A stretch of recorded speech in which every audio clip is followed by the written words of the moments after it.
Virabhadrasana 3, Warrior 3 using a chair. You'll have your chair seat so it's facing the wall and the two front chair legs are supported by the wall. If you don't have a chair, you could use your kitchen countertop or a dining room table. We'll start by placing the base of the palms on the top railing of the chair, shoulder width apart. You'll step back until the outer ankles line up with the outer hips. You'll spread your palms, extend your spine, draw the navel in towards the spine, roll the shoulders back. Lift and broaden your buttock bones, firm your kneecaps and grip your front thighs strongly onto the bone. Then you'll move all the way into the one leg as you raise the other leg up.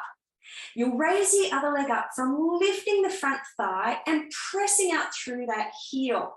Standing leg hip firm, and then the raised leg hip rolled down towards the floor.